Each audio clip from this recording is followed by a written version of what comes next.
اور عیسیٰ علیہ السلام کی دیکھیں جتنے معجزے تھے، کتنے بڑے بڑے معجزے تھے۔ نمبر 1 یہ بن باپ کے پیدا ہوئے، پھر انہوں نے گود میں تھے جب مریم علیہ السلام نے کہا کہ میں اب کیسے جاؤں گی لوگوں کے سامنے اور جا کے ان کو کیا کہوں گی کہ یہ بچہ کون ہے، تو اللہ سبحانہ تعالیٰ نے ان کو کہا کہ تم جاؤ اور جا کے تم کچھ نہ بولنا، تم بالکل خاموش رہنا، اور تمہارے گود میں جو بچہ ہے وہ بات کرے گا۔ یہ وہ پہلا بچہ تھا جس نے بات کی تھی اپنی ماں کے گود میں۔ اور پھر اس کے بعد اللہ سبحانہ تعالیٰ نے ان کو جتنے معجزے عطا کیے تھے کہ وہ مردہ کو زندہ کر دیتے تھے، وہ یہ بھی بتا دیتے تھے کہ تم گھر میں کیا ذخیرہ کر کے آئے ہو کیا نہیں۔ اس کے علاوہ ان میں اتنے معجزے اللہ سبحانہ تعالیٰ نے ان کو دیے تھے، اور آگے اللہ سبحانہ تعالیٰ جو یہ کہہ رہے ہیں نا بینات ان کو روشن دیے تھے، اور وہ کیسے ان کو وہ کرتے تھے، وہ ان کا اپنا کوئی کمال نہیں تھا، وَأَيَّدْنَاهُ کہ ہم نے مدد کی ان کی روح القدس سے، کہ جبرائیل علیہ السلام کی وجہ سے، جبرائیل علیہ السلام کو حکم ہوتا تھا اللہ سبحانہ تعالیٰ کا، تو وہ ان کی مدد کرتے تھے اور اللہ کے حکم کے ساتھ وہ معجزے لوگوں کو دکھاتے تھے۔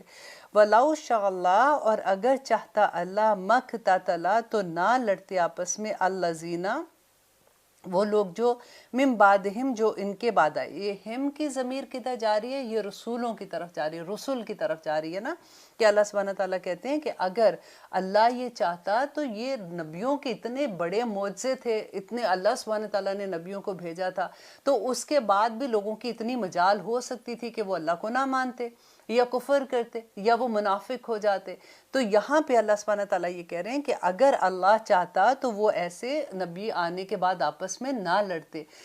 من بعد اس کے بعد ماں جو جاءتہم کے آگے ان کے پاس البینات روشن نشانیاں مینز معجزے آگے، ولیکن لیکن اختلفو انہوں نے اختلاف کیا، فمنہم اور ان میں سے من آمنا کچھ ایسے بھی تھے جو ایمان لائے، ومنہم اور ان میں سے من کوئی کافرہ جس نے کفر کیا۔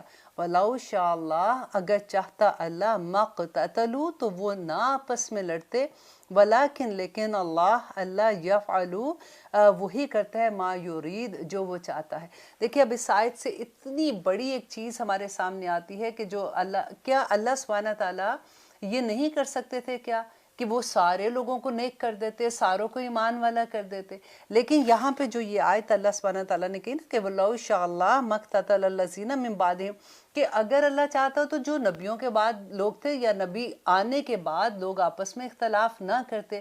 اور وجہ کیا تھی انہوں نے اختلاف کیا؟ کیونکہ اللہ سبحانہ تعالیٰ فرشتوں کی طرح نہیں تھے ہم لوگ کہ اللہ ایک حکم تھا کہ بس اللہ کی عبادت کرنی ہے، یا اللہ سبحانہ تعالیٰ نے کہا کہ زمین اور آسمان کے درمیان جتنی مخلوق ہے توان و کران، یہ لفظ ہے قرآن میں کہ وہ دل کی خوشی سے یا وہ زبردستی اللہ کی عبادت کرتے ہیں۔ وہ کوئی ایسی مخلوق نہیں ہے، پودے لے لیں، درخت لے لیں، چڑیاں، چونٹیاں، مچھلیاں، ہر چیز جو آسمان اور زمین کے درمیان ہے وہ اللہ کی عبادت میں سرنگو ہے۔ ایک ایک انسان ایک ایسی چیز ہے جس کو اللہ سبحانہ تعالیٰ نے اختیار دیا ہے۔ اللہ سبحانہ تعالیٰ چاہتے تھے کہ انسان اپنی مرضی کے ساتھ اللہ کی عبادت کرے یا اللہ کو ایک مانے، اسی لیے اللہ سبحانہ تعالیٰ نے رسولوں کو بھیجا، اور رسول بھی اللہ سبحانہ تعالیٰ نے خود سے چنے ہیں اور بندوں میں سے چنے ہیں اللہ سبحانہ تعالیٰ نے، جس کو اللہ سبحانہ تعالیٰ چننا چاہے، جس کو درجات دینا چاہے، جس کو اللہ سبحانہ تعالیٰ نظر کرم ڈال دے اپنی۔ تو ان کے آنے کے بعد ان کا کام کیا تھا؟ ان کا پیغام صرف یہ تھا کہ اللہ کو ایک مانو، اور وہ دلیل کے ساتھ اللہ سبحانہ تعالیٰ کی وحدانیت کی بات کرتے تھے۔ اب نبی صلی اللہ علیہ وسلم کتنا رویا کرتے تھے، اپنی نمازوں میں کہتے ہیں کہ اس طرح سے روتے تھے امت کے لیے کہ یہ لوگ آخر کیوں نہیں مانتے ہیں۔ تو اللہ سبحانہ تعالیٰ کیا کہتے تھے؟ اے نبی آپ کا کام صرف پہنچا دینا ہے، اب یہ بندہ اس کو ہدایت ملتی ہے نہیں ملتی یہ میرا اور میرے بندے کا معاملہ ہے۔ تو اسی طرح سے اللہ سبحانہ تعالیٰ جو یہاں پہ کہہ رہے ہیں نا کہ اگر اللہ چاہتا تو ہر ایک کو ہدایت دے دیتا، لیکن اللہ سبحانہ تعالیٰ یہ نہیں چاہتے تھے۔ اللہ سبحانہ تعالیٰ نے اس دنیا کو امتحان کی جگہ بنا کے بھیجا ہے، جہاں پہ ہر کوئی اپنے شعور کے ساتھ اللہ سبحانہ تعالیٰ کو مانتا ہے اور اس کے حکم پہ سمینا و اطاعت کرتا ہے یا نہیں کرتا، اور ہر ایک کا درجہ ہے، ہر اپنے لیول سے کرنے کی کوشش کرتا ہے اور اس لیول پہ ریچ کر جاتے۔ بڑے نصیب والے لوگ ہوتے ہیں جن کو اللہ کی پہچان ہو جاتی ہے، جو یہ جان جاتے ہیں کہ اللہ سبحانہ تعالیٰ نے اس دنیا میں ہمیں کیوں بھیجا ہے، جو یہ جان جاتے ہیں کہ اس دنیا کی حقیقت کیا ہے۔ کئی دفعہ تو یہ ہوتا ہے کہ لگتا ہے کہ دنیا آپ کم از کم صرف اپنی پینٹری میں گھس کے دیکھیں، ہمیں لگتا ہے ہم نے سالوں کا سامان اکٹھا کر لیا. اپنے کلازٹ میں دیکھیں ہینگر ٹوٹ رہے ہیں، لٹک رہے ہیں کپڑے، کہ جیسے ہم نے پتہ نہیں ساری کروڑوں سال اس دنیا میں ہی رہ جانا ہے. لیکن وہ اللہ سبحانہ تعالیٰ جس کی زندگی میں قرآن کھول دے، جس کو قرآن کی سمجھ عطا کر دے، الحمدللہ اس سے بڑی نعمت کسی انسان کے پاس نہیں ہو سکتی. کہ اللہ سبحانہ تعالیٰ کہتے ہیں کہ دنیا ایک ذلیل اور حقیر چیز ہے. اللہ سبحانہ تعالیٰ بار بار جو چیز کہتے ہیں کہ مچھر کے پر کے پیراسائٹ جو اس کے اوپر ہوتا ہے، اس سے بھی اللہ سبحانہ تعالیٰ کہتے ہیں کہ ذلیل ہے دنیا، جس کی طرف تم اپنی پوری کوششیں اس میں لگا دیتے ہو. اب آخرت کا معاملہ جب آتا ہے نا، جس کو اللہ سبحانہ تعالیٰ کی یہ چیز کی سمجھ آ جاتی ہے کہ آخر میں ہم نے کھڑے جب ہونا ہے اس ہستی کے آگے، تو ہم نے کیا جواب دینا ہے. یہ دنیا میں اگر ہم عمل کرتے ہیں، دیکھیں ہمارا ہر رشتہ ہمارا عمل ہے. ہم جب صبح سو کے اٹھتے ہیں تو ہم ایک عمل کے اندر ہوتے ہیں، ہم صبر کے اندر ہوتے ہیں، ہمارے رشتوں کے ساتھ ہمارے تعلقات کیسے ہیں، یہ سارے کا سارا ہمارا پیپر ہے. جب صبح اٹھتے ہیں نا، ایک پورا ایک لمبا ایک پیپر ہوتا ہے جو فرشتے لے کے نازل ہوتے ہیں، فرشتے ٹک مارک کر رہے ہوتے ہیں کہ ہر جگہ پہ ہمارا عمل کیا تھا. اور وہی عمل نیکی ہے. ہماری ساری دن کی جو بھاگ دوڑ ہوتی ہے نا، ہمارے گھر میں، بچوں میں، کھانا پکانا، صفائی کرنا، اللہ کی عبادت کرنا، زبان سے ذکر ادا کرنا، دل کو خالص اللہ کے لیے کر دینا، دنیا کے کاموں میں مصروف رہنا، لیکن اپنی دھیان اللہ سبحانہ تعالیٰ کی طرف ہی رکھنا. اور صرف جب آپ کلمات ادا کرتے ہیں، شکر الحمدللہ یا ہم کچھ بھی کہتے ہیں، تو ہمارا دھیان اللہ کی طرف ہوتا ہے. کیونکہ اللہ سبحانہ تعالیٰ کہتے ہیں کہ جب میرا بندہ مجھے یاد کرتا ہے تو میں بھی اس کو اس سے بہتر محفل میں یاد کرتا ہوں. تو ایسا تو ہو نہیں ہی سکتا کہ اللہ کی بات خدا نہ خواستہ ٹھیک نہ ہوگی. تو جس وقت بھی اگر ہم 24 گھنٹے دیکھیں، بعض لوگوں کا آپ نے سنا ہوگا کہ وہ کہتے ہیں کہ جب ہم سوتے ہیں نا، تو کئی دفعہ ایسے ہوتا ہے کہ سوئے بھی ہماری آنکھ کھلتی ہے تو ہم کوئی آیت ہی پڑھ رہے ہوتے ہیں، یا کسی آیت کی تفسیر کر رہے ہوتے ہیں، یا کسی کا ورڈ ٹو ورڈ میننگ دیکھ رہے ہوتے ہیں. تو جن کی نیندیں بھی اللہ کے ذکر سے تر ہو جائیں، کتنی بڑی بات ہو جائے گی. الحمدللہ. اور اللہ سبحانہ تعالیٰ پھر کہتے ہیں نا کہ میری طرف ایک قدم آؤ، میں 10 قدم بھاگ کے آتا ہوں، تم چل کے آؤ، میں دوڑ کے آتا ہوں، میں تمہارے ہاتھ بن جاتا ہوں، میں تمہارے پاؤں بن جاتا ہوں، تم جہاں جاتے ہو تم میرے حکم سے چلے جاتے ہو. اور پھر وہی مومن جب آخری وقت آتا ہے تو کیا ہوتا ہے، اللہ سبحانہ تعالیٰ کی طرف سے وہ آ جاتا ہے پیغام اس کو کہ یا ایتھا النفس المطمئنہ ارجعی الی ربک راضیۃ مرضیہ، کہ یہی بس آخر ہے. کتنے کو سال ہیں آپ دیکھیے. میں آلویز یہ کہتی ہوں کہ 25 سال ہیں ہمارے پاس نا زندگی کے. جب بندہ جوان ہوتا ہے، پڑھ لکھ کے فارغ ہوتا ہے، پھر جاب ڈھونڈتا ہے، پھر جاب مل جاتی ہے، پھر شادی کا ٹائم آ جاتا ہے، اس میں شادی آلموسٹ نئی شادی ہو رہی ہوتی ہے یا ہونے والی ہوتی ہے، جن کی ہو گئی ہے، پہلا ایک بچہ پیدا ہو رہا ہوتا ہے. اس کے بعد جو اگلے 25 سال ہوتے ہیں نا، یہ ایکچولی وہ کام آتا ہے جس میں پھر آپ کے بچے بھی پیدا ہو رہے ہیں، آپ کی تربیت بھی کرنی ہے، اپنے جاب میں بھی پرفارم کرنا ہے، اپنے زندگی میں بھی بھاگنا دوڑنا ہے، اپنے سارا کچھ کرنا ہے. اور 25 سال گزرتے ہیں تو وہ بچے اتنے بڑے ہو جاتے ہیں، پھر ان کی شادیوں کی فکر لگ جاتی ہے، ان کے مستقبل کی فکر لگ جاتی ہے کہ ان کو کہاں پہ پہنچانا ہے ہم لوگوں نے. یہ صرف اتنا سا ہی کھیل ہے. آپ دیکھیے اب ہم 50 سال کے ہو گئے، 50 سال کے بعد اگلے 25 سال آپ دیکھیے تو پھر وہی بات میں پہلے بھی کہتی تھی کہ دردوں والے سال ہوتے ہیں، کہ یہاں درد ہے، وہ وائٹامن کھایا، وہ نہیں کھایا. تو کیا زندگی کی حقیقت ہے؟ اس زندگی میں دیکھیں اللہ سبحانہ تعالیٰ کی پہچان ہو جائے نا تو اتنا مزہ ہے جس کی حد نہیں، کہ اس کا ایک لمحہ ایسے ہوتا ہے کہ جیسے وہ کسی سرور میں، کسی عجیب سی خوشی کے اندر گھوم رہا ہے. یہ انسان کو مل جانا ہی بڑی بات ہے کہ دل کا چین مل جائے. اللہ سبحانہ تعالیٰ کہتے ہیں نا کہ جب کبھی تمہارا دل اداس ہوتا ہے یا کبھی تمہارا دل بے چین ہوتا ہے تو بس یہ دیکھ لو کہ فوراً اللہ کی طرف رجوع کر لو کہ میں نے اللہ کا کوئی حکم تو نہیں توڑا ہوا. اب دعا کیا ہے؟ دیکھیں ہم نے کتنی دعائیں رمضان میں کی ہیں. کئی دفعہ ایسا ہوتا ہے کہ ہم دعا کرتے ہیں، سمجھ نہیں آتی کہ ہماری دعائیں قبول کیوں نہیں ہو رہی ہیں. اب جب میں یہ سپارہ شروع کر رہی ہوں، الحمدللہ انشاءاللہ ہماری صورت ابھی آئے گی، آیت الکرسی ہم پڑھیں گے. اللہ سبحانہ تعالیٰ کی اتنی خوبصورت آیات ہیں کہ ایک ایک آیت کو کہتے ہیں نا کہ تولو تو زمین و آسمان بھر جائیں. اتنی خوبصورت لفظ ہیں. اس میں میں جب بھی اس کا ذکر ادا کرنا چاہتی ہوں تو مجھے یہ ہوتا ہے کہ یا اللہ کسی ایک آیت سے ہمارا دل بدل دے، کسی ایک آیت سے ہمیں وہ سمجھ آ جائے جو رب ہم سے چاہتے ہیں. تاکہ وہ ہم سے راضی ہو جائیں۔ الحمدللہ۔ تو اللہ سبحانہ تعالیٰ نے انشاءاللہ جیسی اس میں بھی اب اگلی آیت میں جیسے ہم پڑھ رہے ہیں تو اب دیکھیے کہ یہ آیت بھی کتنی خوبصورت ہے۔ میں آگے کہیں پہ جانے سے پہلے اب پہلے یہ آیت ختم کر دوں۔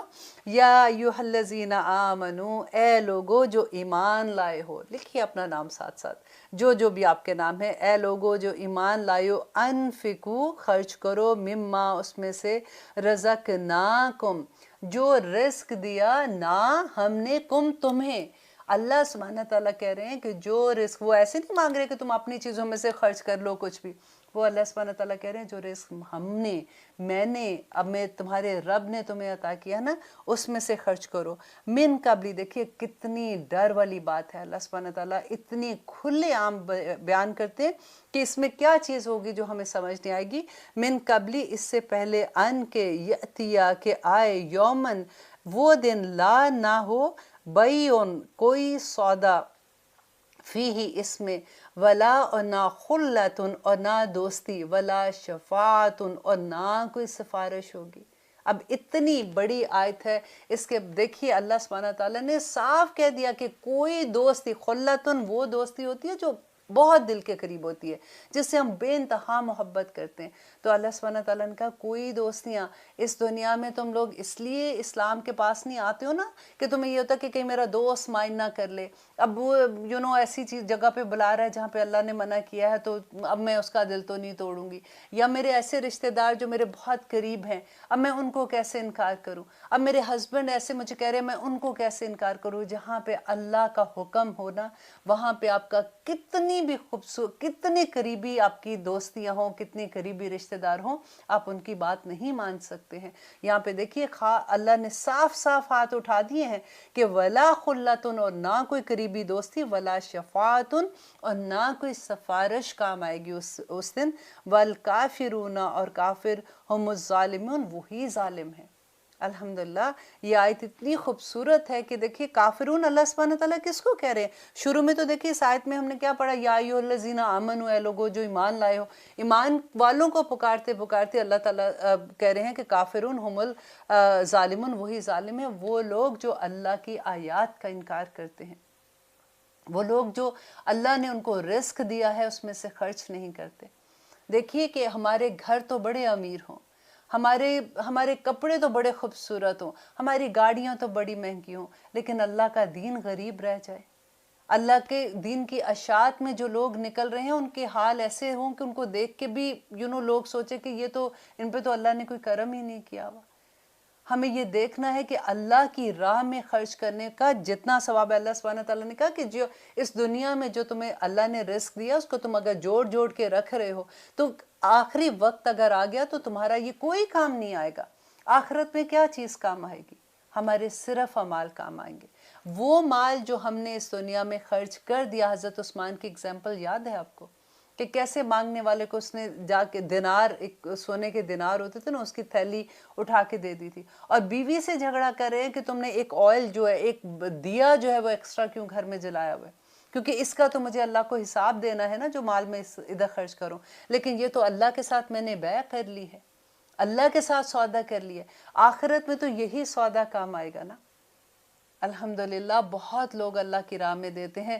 اس دفعہ ختم قرآن میں میں دیکھ رہی تھی کہ کس طرح سے اللہ سبحانہ تعالیٰ کی راہ میں لوگ دیتے ہیں۔ اللہ سے دعا ہے کہ اللہ سبحانہ تعالیٰ ہم سب کو توفیق دے۔ ایک کسی کا نام میں نہیں لینا چاہتی ہوں کیونکہ اس طرح سے نیکی ضائع ہونے کا بھی ڈر ہوتا ہے۔ ان کا نام اناؤنس ہوا تھا کہ وہ انہوں نے 50,000 مسجد کو دیے تھے جو ختم قرآن پہ۔ تو میں ان کی بیوی کو دیکھ رہی تھی کہ وہ ایک بیگ لے کے جیسے وہ ساری لائنوں میں جا رہی ہیں اور لوگوں سے کہہ رہی ہیں کہ جس نے جو صدقہ دینا ہے، جو اگر مسجد کے لیے دینا ہے، جو بھی کرنا ہے وہ اس میں ڈال دے، اور لوگوں سے جا جا کے بات کر رہی ہیں۔ تو میں کہتی تھی کہ یا اللہ تو کیسے لوگوں کو اپنا ان لوگوں کو کس چیز کی سمجھ آ گئی جو دوسروں کو نہیں آتی، وہ کیسے لوگ ہو جاتے ہیں۔ ایک صاحب جو کہتے ہیں 100,000 دیتے ہیں مسجد میں، اور وہ جاب کرتے ہیں، وہ پورا سال پیسے جمع کرتے ہیں، وہ نہ صرف یہاں وہ اور جگہوں پہ بھی خرچ کرتے ہیں۔ اتنی بڑی بڑی اماؤنٹ جب وہ دیتے ہیں اور وہ کس خوشی سے، دیکھیں ان کو وہی لوگ ہیں، اسی طرح کے دوسرے بھی لوگ ہوتے ہیں جن کے پاس اتنے پیسے لیکن ان کے بینک میں پڑے ہوتے ہیں، ان کو یہ ہوتا ہے کہ جی اگر ہمیں کچھ ہو گیا تو ہمارے بچوں کے کام آ جائیں گے. وہ اللہ سبحانہ تعالیٰ کہتا ہے وَلَا خُلَّةٌ وَلَا شَفَاعَةٌ، تو کوئی سفارش اللہ کے حکم کے سوا لا يَتَكَلَّمُونَ مِنْهُ أَذِنَ لَهُ الرَّحْمَنُ وَقَالَ صَوَابًا. اللہ تعالیٰ کہتے ہیں تیسرے سپارے میں کہ اللہ کے حکم کے علاوہ، اللہ کے حکم کے بغیر کوئی اللہ سبحانہ تعالیٰ سے بات نہیں کر سکے گا. اب بالکل وہ دیکھیے کہ جب آپ اسکول میں تھے، کالج میں تھے، کبھی ایسا ہوتا ہے نا کہ ہمیں وہ پرائز ڈے ہوتا ہے، جنہوں نے کچھ ون کیا ہوتا ہے تو ایک مہمان خصوصی بلاتے ہیں. اب وہ مہمان خصوصی جو آتے ہیں تو ان کو وہ اناؤنس ہوتا ہے، وہ لائن میں کھڑے ہوتے ہیں. مجھے اپنا زمانہ یاد آ رہا ہے تو وہ پھر جیسے وہ کھڑے ہوتے ہیں، ان کو گفٹ پکڑایا جاتا ہے، وہ جا ٹرافی ہوتی ہے یا کچھ بھی وہ پکڑا دیتے ہیں ان اسٹوڈنٹ کو جنہوں نے کچھ اچیو کیا ہوتا ہے. اب مہمان خصوصی کو تو ان کا اپنی مرضی نہیں ہوتی ہے کہ نہیں مجھے وہ فلاں اچھا لگ رہا ہے یا وہ اچھا لگ رہا ہے. مہمان خصوصی صرف اس کے آرڈر پہ ہی کام کر رہے ہوتے ہیں نا. ان کو پکڑاتے ہیں، وہ آگے پکڑا دیتے ہیں، جی تھینک یو ویری مچ. اللہ سبحانہ تعالیٰ جیسے نبیوں کو عزت احترام بخشیں گے، اسی طرح سے ہوتا ہے کہ سوسائٹی میں کچھ لوگ ایسے ہوتے ہیں جن کو عزت دینے کے لیے بلایا جاتا ہے کہ آپ آئیں اور آ کے ان اسٹوڈنٹ کو آپ یہ انعام دے دیں. تو اس دن بھی اللہ جسے چاہے گا اس کو وہ بلائے گا، اور اللہ سبحانہ تعالیٰ پہلے سے وہ چن لیں گے لوگوں کو، اور اللہ ہی ان کے دلوں میں بھی ڈالیں گے کہ یہ لوگ ہیں جن کو انعام دینے ہیں، یہ لوگ ہیں جن کو جنتوں میں لے جائیں، یہ لوگ ہیں جو نور کے ممبروں پہ بیٹھے ہوں گے، یہ لوگ ہیں جو کامیابیوں کی طرف بھاگ رہے ہوں گے. اللہ سبحانہ تعالیٰ سے دعا ہے، کہتے ہیں نا کہ مسکین جو ہے وہ 50,000 سال پہلے جنت میں چلا جائے گا، جو نیک ہوں گے ڈیفینیٹلی. اللہ سبحانہ تعالیٰ سے دعا ہے کہ اللہ سبحانہ تعالیٰ ہم ان لوگوں میں شامل کر لے کہ آخرت میں ہم کامیابیوں کے راستے میں چلنے والے بن جائیں. اس دنیا کی زندگی جو اتنی چھوٹی زندگی ہے، اس میں ہم اتنے ڈھیروں ڈھیر اکٹھے کر کے اس دنیا میں چلے جائیں جہاں پہ ہمیں بے انتہا میں عزتیں ملنی ہیں. دیکھیے درجات، جنتوں کے درجات تو ذرا دیکھیے، ایک درجے سے دوسرے درجے کا فرق آپ دیکھیے، کتنا بڑا فرق ہوگا. وہ لوگ جن کی اولادیں نیک ہوں گی، اللہ اکبر، وہ اپنے ماں باپ کے لیے دعا کریں گے. وہ جن کے دیکھیں یہاں پہ جو خلا کا ہے نا کہ ویسے لوگ ہیں جن کے لیے اللہ سبحانہ تعالیٰ کہتے ہیں کہ جن کے لیے آج تم اپنی زندگیاں ضائع کر رہے ہو نا، اور تمہیں یہ بھی امید ہے سفارش کی، یہ بات کرتے ہیں کیونکہ یہودیوں کا یہ اور عیسائیوں کا یہ عقیدہ تھا نا کہ حضرت عیسیٰ ان کے لیے سولی پہ چڑھ گیا، اب جو مرضی ہے وہ کرتے رہے، کوئی بات نہیں. تو یہاں پہ اسی عقیدے کی نفی ہے بیسیکلی کہ وہ لوگ تمہارے کوئی کام نہیں آئیں گے. لیکن وہ جو نیک لوگ ہوں گے نا، اگر نیک دوست ہے تو وہ اپنے دوست کی سفارش کرے گا. قرآن ہماری سفارش کرے گا کہ یا رب العالمین ہمارے حق میں بھی اور ہمارے اگینسٹ بھی. اور اللہ سبحانہ تعالیٰ کہیں گے اس دن کہ ان کی سفارش قبول کی جائے گی. الحمدللہ. بس اللہ سے دعا ہے کہ اللہ سبحانہ تعالیٰ ہمیں توفیق دے کہ ہم سب اچھے اچھے کام کریں، اور اللہ سبحانہ تعالیٰ ہمیں نیک اور صالح رکھے. آمین ثم آمین. اور ہماری اولادوں کو بھی ہماری آنکھوں کی ٹھنڈک بنا کے رکھے. آمین ثم آمین. السلام علیکم ورحمۃ اللہ وبرکاتہ.